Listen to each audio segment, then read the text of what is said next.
이리오너라 이리온.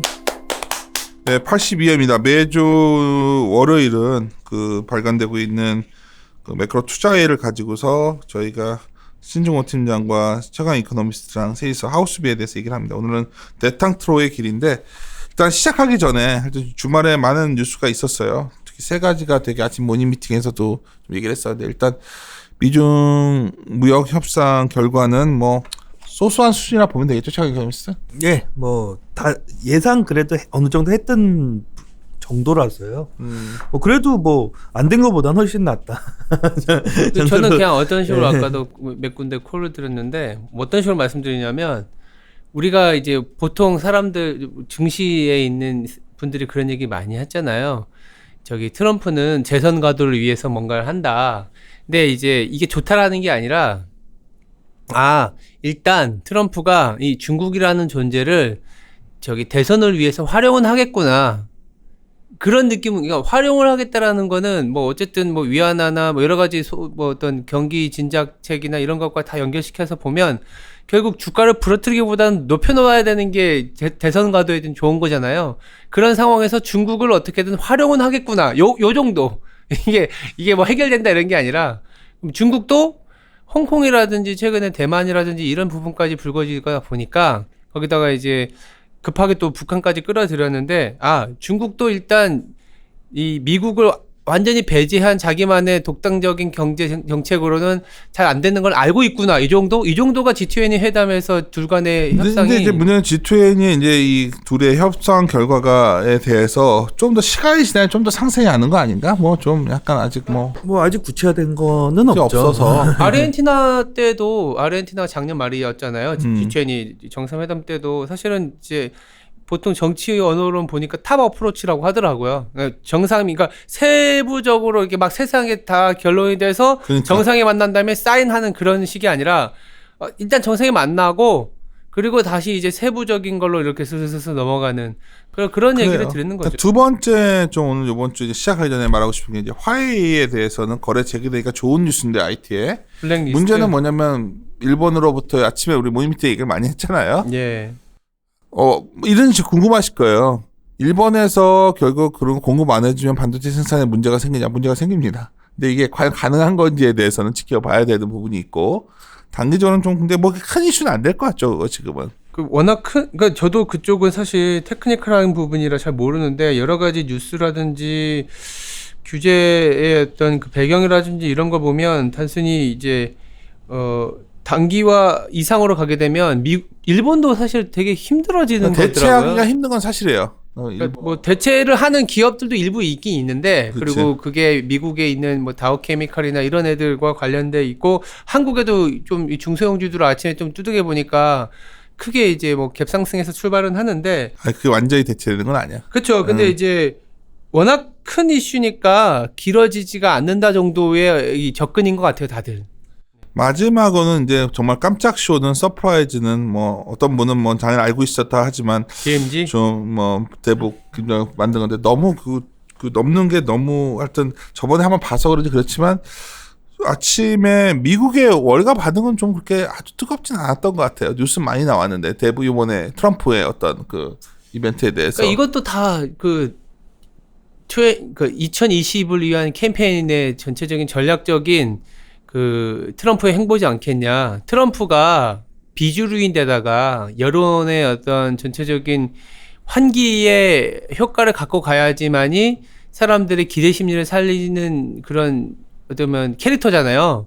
그래서 중국과 북한 이런 약간 그러니까 전통적인 미국의 우방국과의 그 관계보다는 뭔가 이제 쇼맨십이나 화끈한 게 나와줘야 되는 국가들과의 관계를 자꾸 보여줘야 되는데, 그게 요번이었거든요. 요번에 하필이면 민주당 대선 그 토론회도 있었거든요, 주말에. 그런 거에 어땠어요, 민주당 대선 토론회? 뭐 조 바이든이나 뭐 이런 거 약간 뭐 그 안에서 논쟁적인 트러블이 있어서 흥행을 했다라는 얘기는 있는데, 논쟁적인 트러블이 있었기 때문에. 어떤 게 좀 있었죠? 난 못 봤어, 잘. 그래요? 근데 그거는 뭐 경제 외적인 거기 때문에. 근데 이 말을 드리는 이유는, 트럼프가 언론지상에서 자기의 어떤 사진이나 어떤 쇼업을 보여주기 위해서는 북한이나 중국을 자꾸 건드리는 이슈밖에 없지 않겠냐라는 생각이 드는 오케이. 거죠. 제가 자꾸 이 말씀을 왜 드리냐면 뭐 엄청난 일이 생겼기 때문에 이제는 이제 또 시장을 또 안 좋게 보시려는 분들은 뭐 이제 다 나왔고 이제 연준이 금리이나 그것도 이제 되게 낮아지고 기대도 근데 사실 그게 본질은 아니에요. 지금부터 다룰 얘기인데 우리 지금 문제는 경기가 약간 주춤해지고 있다는 거. 그건 맞아요. 그래 그것 네. 때문에 우리가 시작되는 거 아닌가요? 오늘 한국 수출도 보니까 마이너스 예. 13.5%이기 그러니까 때문에 뭐 연준 얘기까지 끌고 오신 분이 또 나올 것 같은데 저희들 생각은 뭐 여전히 지금 가장 중요한 건 결국은 이번 실적 시즌의 어떤 기대치 부분들 드디어 이제 좀 멈추는가 우리 한국 같은 경우에는 그리고 그렇게 되고 미국 같은 경우도 최근 지표가 약간 좀 슬로우해지고 있는데 이게 일시적일까 아니면 이게 좀 깊어지는 건가 뭐 이런 문제로 넘어가지 않을까 싶어요. 근데 아침에 제가 되게 인상적이었던 게 네. 이 자료 보시면 3페이지에 네. 제가 굉장히 오래간만에 봤지만 좋아하는 그림이 있어요. 정말 옛날에 최강익상 시절 예. 우리가 썼던 그림이잖아요. 그 전미 투자자협회에서 쓰는 그 업데이트하면서 보는 거죠. 뭐. 그 이거랑 본드 업데이트 둘 다 센티 인덱스인데 예. 이게 이렇게 벌어지면 정말 의미 있는 저점은 나온 거거든요. 그건 맞습니다. 그러니까 빅스가 치고 갔다가 내려오는 사이클이었을 때 내지는 내려오게 만든 그러니까 빅스라는 게 변동성이라는 게 이거는 변동성이고 올라갔을 때는 그때의 정체적인 반응은 주가가 일단 부러지고 내지는 주가가 부러질 만한 험한 상황이 되고 그 반대편에 있는 피드백들이 나오는 거지. 뭐 연준이 금리를 내려주거나 아니면 재정 정책이 나오나 이런 부분인데 거기에 대해서 현재 시장이 어떻게 반영하고 있는지는 우리가 뭐 막말로 이런 얘기는 하거든요. 요번엔 기대가 없으니까 기대 요인 아니야 이렇게 하지만 실제로 기대 요인이 없었는지를 확인해 보는 지표? 그러니까 이게 기대를 안 하고 주식시장은 정말 기대를 아무도 안 하고 네. 채권시장은 굉장히 많이 쏠려 있다는 의미로 보아도 되거든 지금. 맞습니다. 이 두 지표가 소위 말하는 다이버전스, 그러니까 완전히 반대 방향으로 갔을 때는 극단적으로 어쩌면 위험 자산에 대한 선호도가 낮아진 상황이거든요. 안전 자산 쪽으로 내지는 이제 조금은 캐시 현금 선호도가 상당히 높아진 상황일 수도 있는데 지금이 그랬어요. 지금이 생각보다 엄청 심리가 많이 안전자산 쪽으로 쏠려 있는 상황입니다.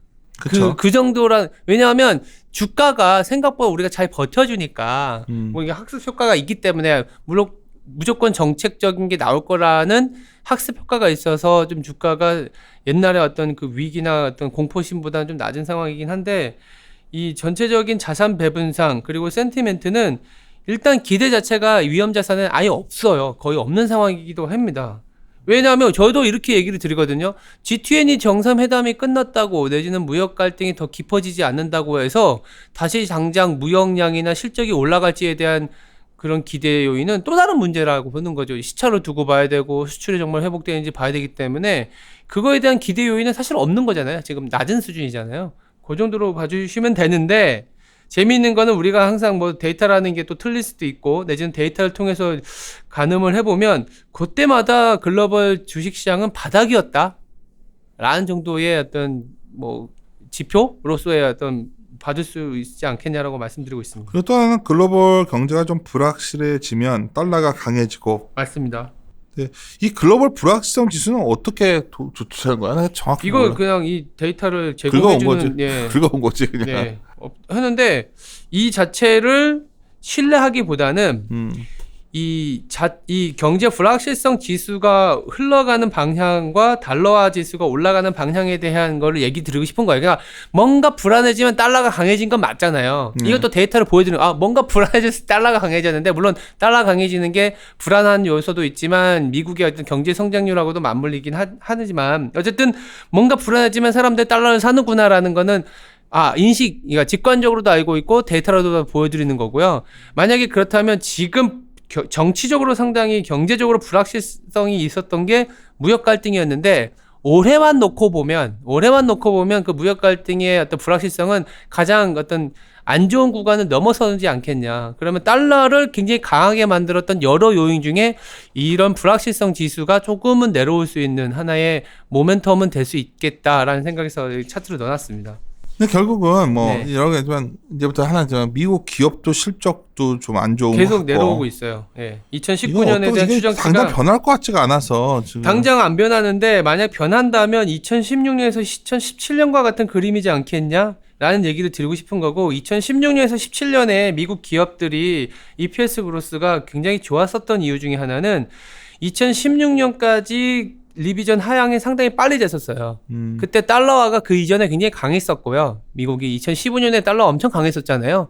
그리고 이제 기준금리 인상이라든지 이머징 국가의 수요가 상당히 침체되는 구간이 2015, 16년이었는데 그러다 보니까 미국 기업들도 그 대외 수요가 안 좋은 거를 풀리 반영하면서 내려왔습니다. 다만 2017년에 그래도 잘 버텼던 이유가 유럽의 경기가 미국보다 대비 좀 괜찮아지는 모습인데다가 이제 연준의 어떤 그 타이트닝 속도가 완만해지면서 달러가 약해졌어요. 그러면서 2017년, 18년까지 넘어가는 탑라인 개선이라든지 이익 올라가는 게 미국의 모습이었는데 어쩌면 만약에 지금 최근에 유럽이 서프라이즈 인덱스 보시면 미국보다 월등히 좀 앞서 나가고 있는 부분인데다가 미국에서 시총이 가장 큰 게 여전히 IT잖아요. 5분의 1 이상인데 이 IT의 어떤 매출은 다 해외 매출이 굉장히 많습니다. 뭐 중국으로 따지면 뭐 퀄컴 같은 경우나 마이크론 같은 경우 뭐 60% 이상이지 않습니까? 얘네들도 어쩔 수 없이 미국 이외의 수요가 올라와 줘야 실적에 대한 기대치가 올라가는데 최근에 달러화 지수가 좀 완만해지다 보니까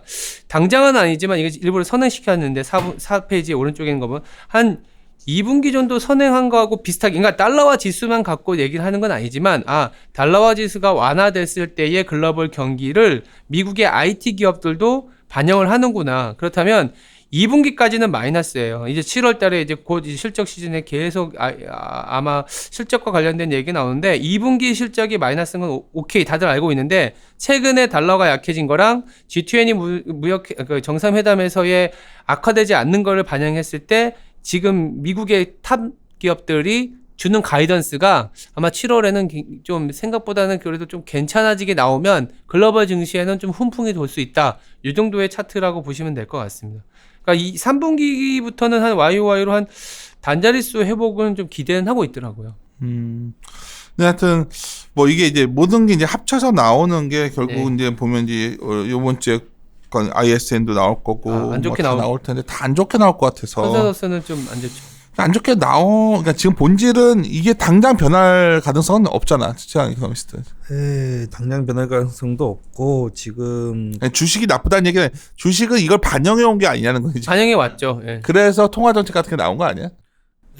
그렇죠. 근데 지금 미국 경제에서 약간 걱정하고 있는 거는 지난주에 발표됐던 것들이 지표가 다 안 좋아요. 그러니까 원래는 요거는 그래도 좀 괜찮구나 하는 그런 것들이 하나씩은 있었는데 지난주는 다 안 좋아서 진짜로 통화 정책을 선거를 위해서 쓰는 게 아니라 경제를 위해서 써야 될 때가 된 것 같다라는 느낌은 주택 확실히 지표도 받았고요. 슬로해지고 예. 소비자 기대 지수도 사실 거의 1년째 내려오고 있는 상황이고 이쯤 됐으면 이제 뭐 하나 써야 될 때가 되긴 했거든요. 그래서 하나 그러니까 어떤 게 저번 주에 대표적으로 좀 많이 안 좋았죠? 안 좋았던 거 뭐 진짜 좀 기대 이하라고 생각했던 거는 신규 주택 매매가. 저는 신규 주택 매매하고 그다음에 소비자 기대 지수가 빠진 거. 왜냐하면은 케이스실로 주택 가격 지수나 리치먼드 제조업 지수 같은 경우에는 보시면은 컨센서스보다는 괜찮았어요. 그러니까 빠질 줄 알고 있었는데 빠진 거예요. 나도 그냥 그래서 그건 뭐 안 좋아진 줄 알고 있었던 거 아니야? 근데 소비자 기대 지수하고 신규 주택 매매 같은 경우에는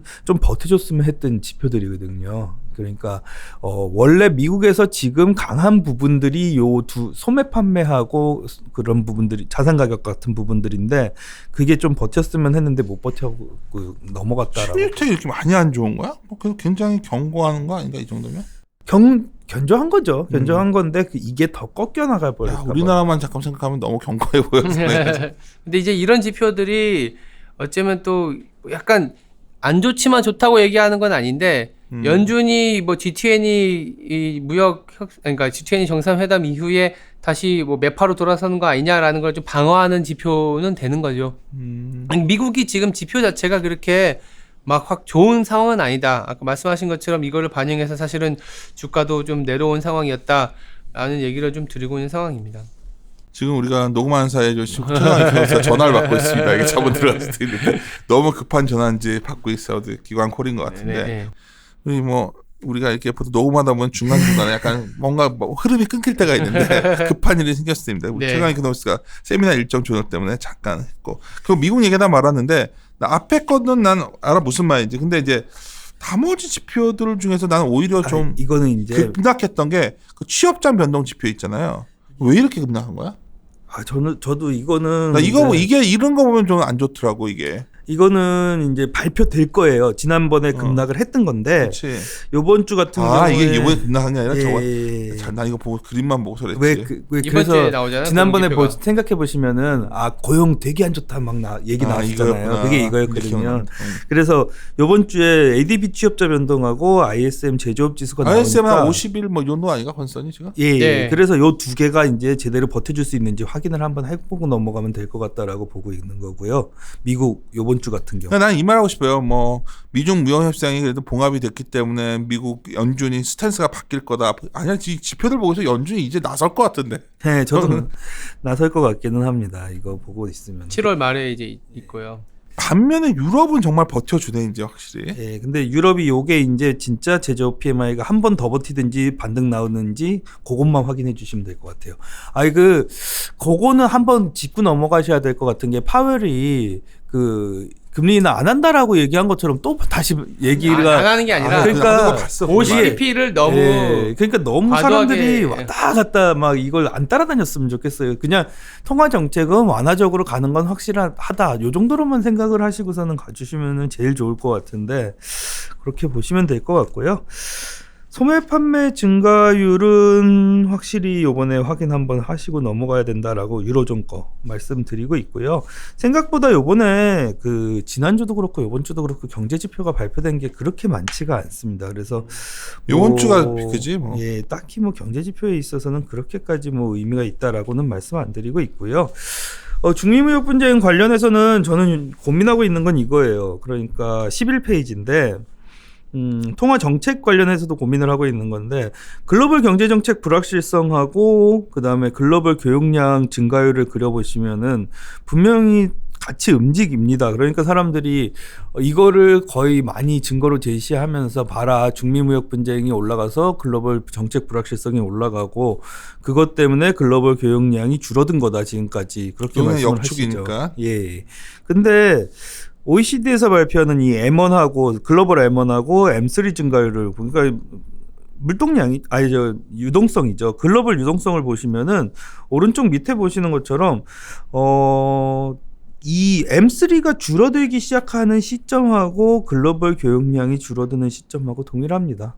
그래서 제가 의구심을 갖고 있는 거는 중미 무역 분쟁이 영향을 미쳤겠죠. 영향을 미쳤을 텐데 그렇게까지 무역이 많이 줄어든 이유는 사실은 선진국들을 중심으로 해서 나타났던 긴축 움직임이 아니었을까라는 생각을 가지고 그렇죠. 있는 저도 거죠. 이런 부분도까지 보는 거죠. 네, 그래서 요번에 이거죠. 중미 무역 분쟁이 요 정도 수준에서만 더 안 드러나면은 근데 이 문제가 됐었던 긴축이 완화 쪽으로 돌아선 거잖아요. 통화 정책이. 그러면은 저는 그림으로 봤을 때는 작년보다는 훨씬 좋은 그림으로 봐야 되는 거예요. 그냥 결국 글로벌 교역량이 줄어든 거는 미중 무역 분쟁 영향이 컸죠. 네. 근데 이것도 분명히 있는데 그게 못지않게 사실 긴축되었기 때문에 긴축이 교역량이 좀, 줄는 게 너무나 당연한 사실이야 이게. 너무나 당연한데 이걸 너무 무시해 버리니까 사람들이 그죠. 무역 분쟁이 해소됐으니까 이제 뭐 변화가 이제 확 좋아질 거야. 아니죠. 이 긴축에 의해서 이 흐름이 바뀌는 흐름이 나오면서 사실 1월부터 이런 흐름이 있었는데 좀 어떻게 본다면 이게 얼마나 속도의 문제가 좀 있었는데 아마 지표상으로는 ISM 같은 게 이제 나오면 혹시 다들 컨선이 약간 못 미칠 것 같은 느낌을 난 잠깐 봤거든. 아직 지역 연준들이 워낙 안 지역 연준이 너무 안 좋았거든. 그래서 오늘 발표 전인데 50.3인가요 컨선이? 지금 저희 자료 기준으로 보면 51.2. 뭐 전달이 52.1이요. 뭐 이거 약간 그런 느낌을 난 갖고 있어요. 뭐 지나봐야겠지만. 예. 이거는 뭐 그냥 재미로 한번 봐주세요. 이제 일드 커브가 오히려 일드 커브 관리해야 된다라고 연준에서 얘기하면서 바닥 다시 반등을 해버렸습니다. 그래가지고 이게 전체적으로는 그런 얘기들이 많아요. 반등을 하면은 오히려 경기가 침체되는 신호다라는 얘기들을 하시는 분들도 계시거든요. 근데 지금부터는 저는 확실히 이거는 95년, 98년 보고 가는 그림이다라고서는 생각이 들기 시작했고요. 그래서 지금 그림에서는 오히려 반등 나오는 신호가 더 경기에는 좋은 신호 아닌가라는 생각은 가지고 있습니다. 환 같은 경우에도 원화가 이제 뭐 1,200원들 얘기하시다가 이제 또 우리가 이제 뭐 사실 1,210원 정도를 맥스로 보셨잖아요.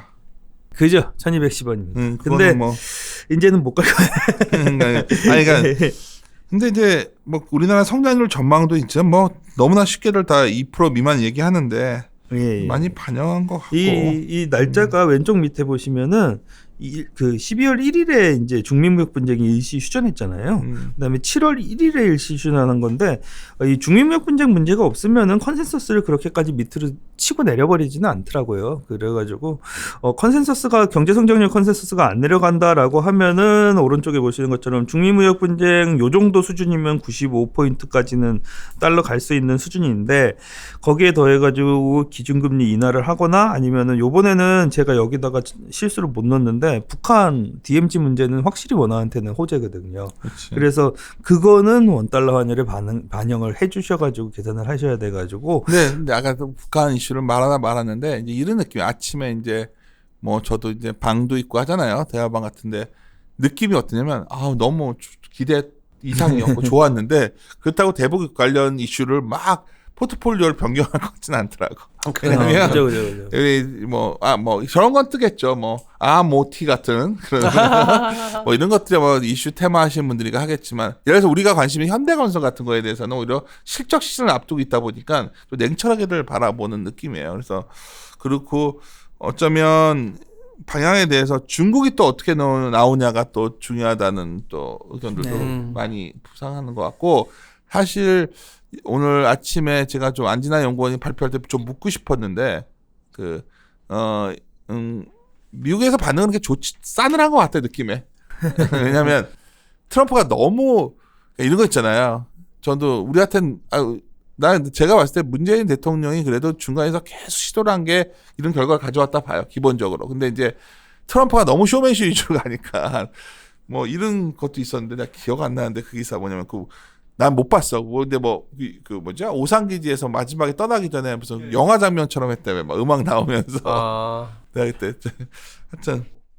근데 그걸로 대통령 됐으니까. 그런 걸 잘하는 사람이야. 그게 그렇게 꼭 저는 나쁘게 볼 게 아닌 게 트럼프가 현직 대통령이고 현직 대통령이 재선을 위한 액션들이 어찌됐든 저찌됐든 우리나라에는 미치는 영향이 너무 크잖아요. 수출부터 시작해서 북한과의 관련된 이슈들.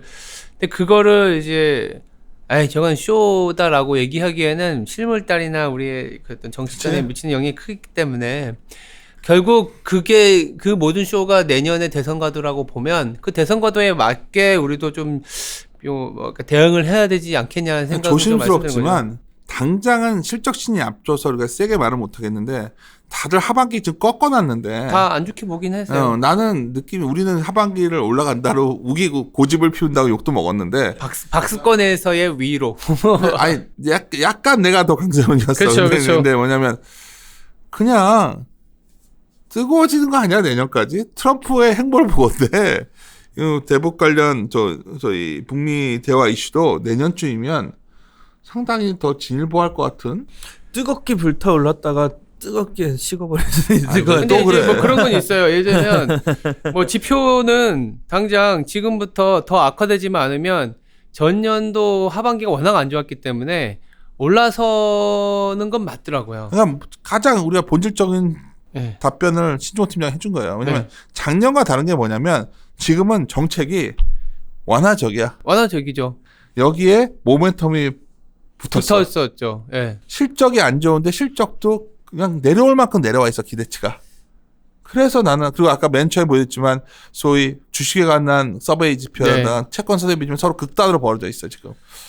그래서 주식에 대한 기대가 이렇게 아무도 없다는 거는. 근데 이제 그렇죠. 그러니까 그 현상들 아까 아침에 모닝 미팅 때도 얘기했지만 최근에 나오는 지표의 현상들 이를테면 통화 완화 정책의 변했다라는 거. 그러니까 보통 어떤 얘기를 들으냐면 글로벌 주식이 바닥이거나 턴어라운드 할 때 특징들을 얘기해 보면 센티멘트가 최악의 국면에 있다.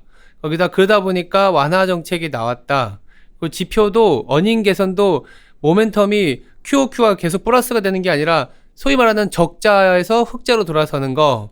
그리고 뭐 15페이지에 퀀트 하시는 분이 넣어놨는데 글로벌 경기에서 밸류에이션이 낮은 국가들이 조금은 반등이 나오기 밸류에이션이 낮다라는 거는 모멘텀이 없다라는 얘기거든요. 모멘텀 없기 때문에 당장 올라가려면 밸류에이션으로 이제 올라가는데 지난주에 재밌게도 한 번도 이게 수익률이 이 주간으로 괜찮았던 구간이 우리나라 없는데 우리나라가 지난주에 좀 좋았나 봐요. 아, 이거 보고서 엄청 웃었는데 보통 돌아왔을 때의 특징은 뭐냐면 원래 망할 줄 알았던 위험한 것부터 다 던져버리는데 맞아요. 그 다음에 이제 다 빠져 있어. 매력 없는 것부터 안 갔거든. 제일 중요한 건 내가 다른 건 다 던져도 이건 안 팔 거야. 뭐 이런 거 있잖아.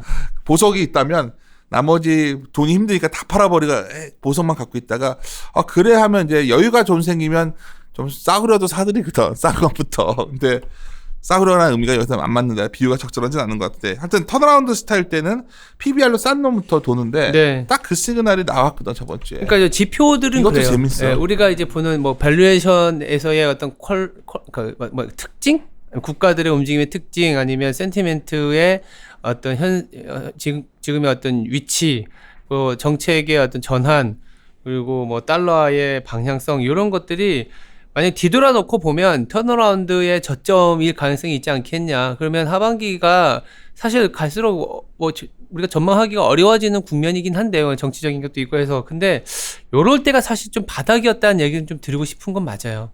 레벨의 어떤 높낮이와 상관없이.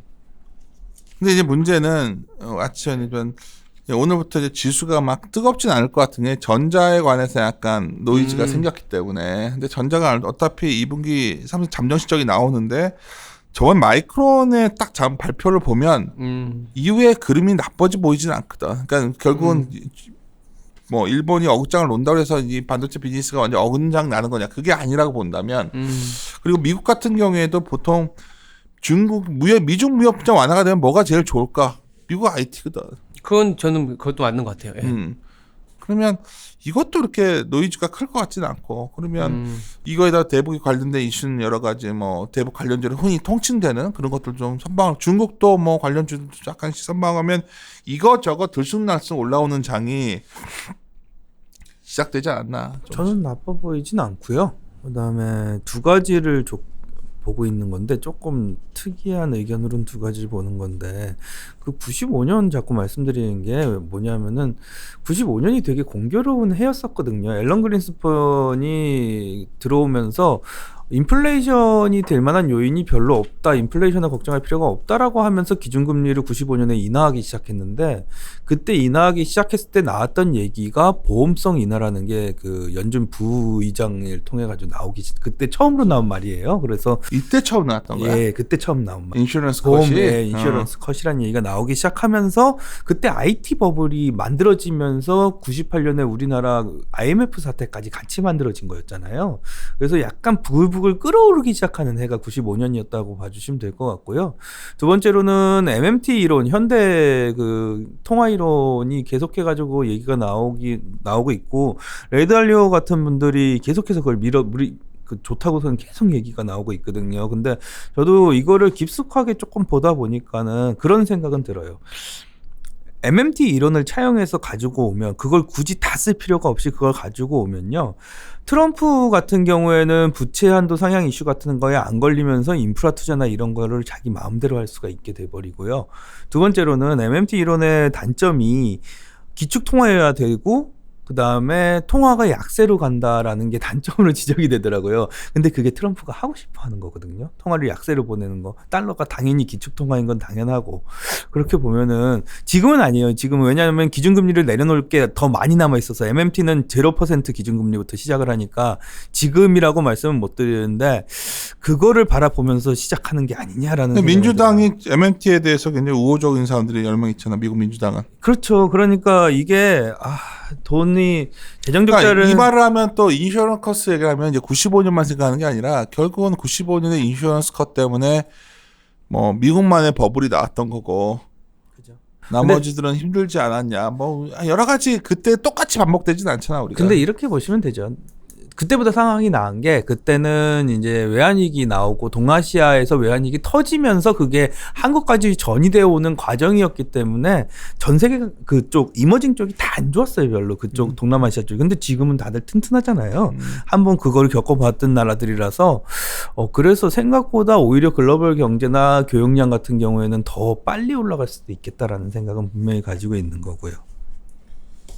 하여튼 뭐 여러 가지 그러니까 쓸 수 있는 수단을 다 쓰는 경제인데 뭐 인플레가 정말 날 때까지 가거나 뭐 우리가 전에 신중호튼 연도 자료에서 말씀하셨지만 부채 우정 경제라는 한계는 우리가 다 알고 있고 이게 자본주의의 뭐 모순이다 뭐 이거는 학자들이 규명할 부분이고 근데 금융시장은 작동되고 있고 금융시장이 작동돼야 실물 경제가 살아나는 구조라면 또 그걸 우리가 작년에 깨달은 거예요. 작년에 결국 금융이 작동 안 되면 실물이 위협이 온다는 걸 깨달았고 다시 금융을 작동시키고 있기 때문에 저는 이런 부분에 있어서는 주가가 반응을 할 수 있는 좀 시기가 오지 않았나 봅니다. 근데 뭐 여러 가지 이제 뭐 이슈도 여러 가지 이런 거 넣어놨지만 마지막으로 넘어가서 우리가 주요 인물들 얘기를 뭐 각자 기사로서만 접했지 좀 그 체크해야 될 부분이 있는데 저는 오히려 좀 지난 것 패드 관련 얘기를 좀 해보고 싶어요. 20살부터 패드 연준 의장도 그렇고 파웰도 그렇고 트럼프가 정말 어쩌면 의도한 대로 다 된 건가 이게? 어쩌면 파웰의 발언보다는 트럼프의 어떤 입김이 더 커지 않았나 뭐 그래서 뭐 연준의 독립성도 얘기 나오는데 어떻게 봐요? 최강 이코노미스트는 최근 연준 의원들 발언을 보면 요즘 발언들 보면 근데 트럼프가 원하는 대로 가고 있는데 연준이 그렇게까지 트럼프의 생각을 따라가고 있다라는 생각은 들진 않습니다. 그러니까 이거는 필요해서 이렇게 방향을 튼 거지. 뭐 트럼프가 내리라고 했으니까 내렸다라는 느낌까지는 아니고. 오히려 핵심은 이런 거 아니에요? 그 샌프란시스코 연은 총재인 그 메리 달리가 했던 말처럼 여기 있지만 이 지표 주다가 고차가 된 건지가 중요하다. 이게 참 의미 있는 거거든. 사실 연준은 계속 지표에 그러니까 제가 계속 발목드리면서 이번 주에 다들 이 얘기를 할 것 같아서 이제 미중 무역 협상이 어느 정도 봉합됐기 때문에 제가 봤을 때 타결이 아니라 저희가 이거는 상수화될 것이다. 단일 게임의 반복 게임이다. 그러면 11차까지 했었잖아요. 저번에 12, 13, 14, 15, 16, 17차 갈 수 있는 거거든. 근데 그 상황에서 미국은 계속 자체적인 어떤 경기를 부양해야 되는 상황이라면 연준 지표 둔화가 진행되면 더 세게 연준의 정책은 바뀌지 않을 거라는 거지 지금. 근데 자꾸 바뀔 거라고 말하는 사람이 나올 것 같아서 내가 하는 말이 어떻게 생각해요? 일단은 연준의 정책이 그다음에 미국의 경제 상황이나 아니면은 금융통화 정책이라는 것 자체가 새로운 패러다임으로 들어가는 게 아닌가라고 보고 있거든요. 그래서 기준금리를 통해 가지고서는 뭔가를 한다라는 거는 보다 연준이 왜 그렇게 그러니까 스탠딩 레포 거기다가 뭐 AIT, MMT 왜 이렇게 다른 통화 이론들이 많이 나오는가를 한번 고민해 보셔야 될 것 같아요. 이제는 연준이 해왔던 그거를 뭐 그 기준금리 내려주면은 경제가 올라가고 이것도 의미가 없다라고 연준도 생각을 하고 있는 것 같아요. 그래서 새로운 방법을 한번 고민해 보고 있다라는 측면에서 조금 보여주시면 좋을 것 같고요. 두 번째로는 그 방법이 어떻게 나오든지 간에 개인적인 판단으로 봤을 때는 완화적이다. 완화적일 것이다. 사실 자본주의가 멸망하지 않은 거는 계속해서 자본주의가 변해왔다는 게 최강 이코노미스트 말처럼 정말 말한 대로 통화 이론도 계속 변해왔네. 예. 어쩌면 그렇죠. 금융 위기 이후에 케인즈적인 처방이 나왔었고 예. 대공황 때 예. 그리고 최근에도 MNT라는 것도 사실 이론적으로 좀 문제가 되게 많은 것 같아요. 한 권 번역된 것만 한번 읽어봤는데 네. 그리고 새로운 통화 이론 또 있나 MNT 말고도? 통화 이론이 원래 그 MMT라는 게 어디서 발전된 거냐면 OMS인가 OMT라는 그 통화 이론에서 또 발전이 돼가지고 글로 온 거고요. 그게 없던 이론들이 아니라 계속해서 발전을 하면서 이건 어때 저건 어때라고서는 조금씩 해오고 있거든요. 지금 2015년에 나왔던 얘기가 지금 MMT가 다시 나오는 거라서 샌더스 때 한참 나왔던 거잖아. 예, 그때도 나왔었죠. 지금 얘기 나오는 건 QE4 쓰는 거 아니냐라고 얘기 나오는 건 스탠딩 레포 쪽이고요. 스탠딩 레포를 하면은 지중금하고 은행이 갖고 있는 국채를 바꿀 수가 있으니까는 QE 아니냐라고 얘기가 나오는 거고, 뭐 방식들은 여러 개를 한 번씩 지금 다 고려해 보고 있는 것 같습니다. 그냥 말하고 싶은 거는 비정통적인 통화 정책 수단들이 여전히 존재하고 있고 가능한 시대니까 뭐 사실 양쪽 하나도 옛날 일본에서 시작했던 건데 이걸 차용해가지고 이번에 썼던 거잖아요. 어떻게 보면 그래요. 이란 같은 이슈들은 다 덮인 것 같고 요즘 별 문제. 이거는 많이 덮인 것 같아요. 그렇습니다.